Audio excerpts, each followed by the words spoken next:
ఈరోజు నా కోసం ఆత్మీయ కార్యక్రమంలో దేవుని వాగ్దానం కోసం ఎదురు చూస్తున్న మీ అందరికీ నా హృదయపూర్వక వందనాలు. అందరూ బాగున్నారు కదా? ఉదయకాల సమయంలో కొద్ది నిమిషాలు దేవుని మాటలు వినవలసిందిగా మనవి చేస్తూ ఉన్నాను. ఈ దిన వాగ్దానం కోసం చిన్న ప్రార్థన చేద్దాం. గొప్ప దేవుడా, ఆశ్చర్యకరుడా, నీకు వందనాలు. ఉదయకాల సమయంలో మమ్మల్ని సజీవులుగా ఉంచి నీ మాటలు వినడానికి మాకు ఇచ్చిన గొప్ప ధన్యతను బట్టి నీకు వందనాలు ప్రభా. ఉదయకాల సమయంలో నీ వాక్యం ద్వారా మాతో మాట్లాడి మమ్మల్ని బలపరచమని యేసు నామములో అడుగుచున్నాము తండ్రి, ఆమేన్. ఈరోజు దేవుని వాగ్దానము కీర్తనల గ్రంథము 145వ కీర్తన 14వ చరణము.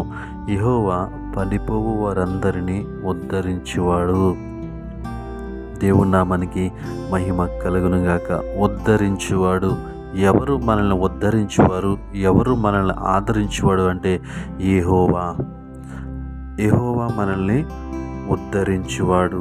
ఎలాంటి సమయంలో మనల్ని ఆదరిస్తాడు, ఎలాంటి సమయంలో మనకి సహాయము చేస్తాడు అంటే పడిపోవు వారందరినీ, ఎవరైతే వారి పరిస్థితులను బట్టి పడిపోయారో, ఎవరైతే వాళ్ళ పరిస్థితులను బట్టి నలిగిపోతూ ఉన్నారో వారందరినీ కూడా యెహోవా ఏం చేస్తానంటున్నాడంటే ఉద్ధరిస్తాను అంటున్నాడు. ఈ ఉదయకాల సమయంలో ఈ వాక్యం ఇచ్చిన ప్రియ సహోదరి సహోదరుడు ఆయన ఆదరిస్తానంటున్నాడు, ఆయన సహాయము చేస్తానంటున్నాడు, ఆయన ఉద్ధరిస్తానంటున్నాడు, ఆయన మనం పోషిస్తానంటున్నాడు.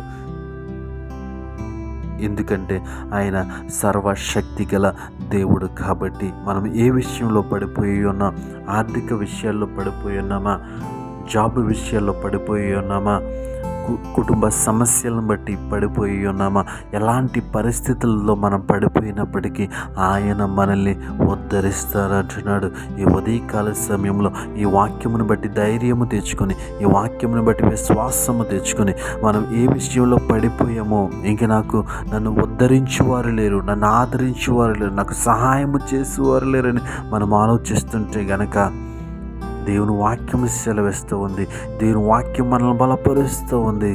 ఈ వాక్యం వింటున్న ప్రియ సహోదరి సహోదరుడా, నీవు ఉన్నటువంటి పరిస్థితులను బట్టి కుమిలిపోకు, నీవు ఉన్నటువంటి పరిస్థితులను బట్టి భయపడకు, నీవు ఉన్నటువంటి పరిస్థితులను బట్టి దిగులు చెందకు.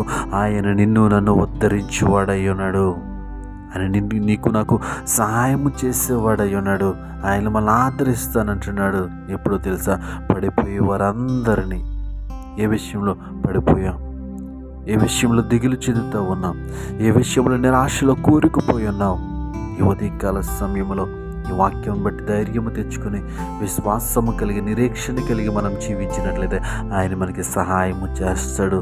ఇశ్రాయేలు ప్రజలు ఐగుప్తులు నలిగిపోతూ ఉన్నప్పుడు, ఐగుప్తులు కుమిలిపోతూ ఉన్నప్పుడు వాళ్ళని ఆదరించేవారు లేక, వారిని నడిపించేవారు లేక, వారిని ఉద్ధరించేవారు లేక, వారు ఉన్నప్పుడు, వారు మొర్రపెట్టినప్పుడు వారి ప్రార్థన ఆలకించి మోషేని వారి యొద్దకు పంపించినట్లుగా ఈ ఉదయకాల సమయంలో ఈ వాక్యం వింటున్న మన జీవితంలో మనం చేసేటువంటి ప్రార్థన, మనం చేసేటువంటి విజ్ఞాపనలు ఆయన ఆలకించి మనల్ని ఆయన ఉద్ధరిస్తాడు. ఎందుకంటే ఇశ్రాయేలు ప్రజలను ఐగుప్తులు దర్శించిన దేవుడు.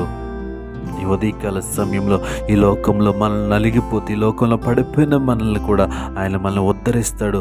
ఆయన మనకి సహాయము చేస్తాడు. ఆయన కృపలు మనల్ని జ్ఞాపకం చేసుకుంటాడు. ఇంక నాకు ఉద్ధరించేవారు లేరు, ఇంక నాకు సహాయం చేసేవారు లేరు, ఇంక నా పని అయిపోయింది, నేను పడిపోయాను, నన్ను లేవనెత్తేవారు లేరని నువ్వు ఆలోచన చేస్తూ ఉన్నవేమో. ఈ ఉదయకాల సమయంలో దేవుని వాక్యం సెలవిస్తూ ఉంది.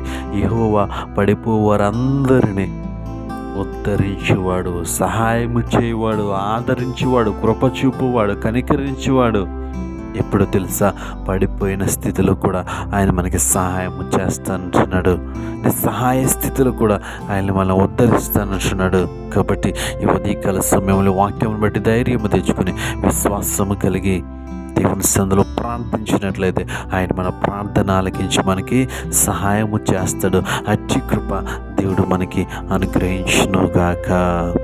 పరిశుద్ధ గొప్ప దేవుడా, ఆశ్చర్యకరుడా, నీకు వందనాలు. ఈ ఉదయకాల సమయంలో మాకు సహాయం చేస్తానని, మమ్మల్ని ఉద్ధరిస్తానని మాకు మాట్లాడవు. నీకు వందనాలు ప్రభా. మేము ఏ విషయంలో పడిపోయామో నీకు తెలుసు ప్రభా. పడిపోయిన స్థితిలోంచి మమ్మల్ని లేవనెత్తి మమ్మల్ని ఉద్ధరించమని యేసు నామములో అడిగి వేడుకుంటున్నాం పరమ తండ్రి. ఆమేన్.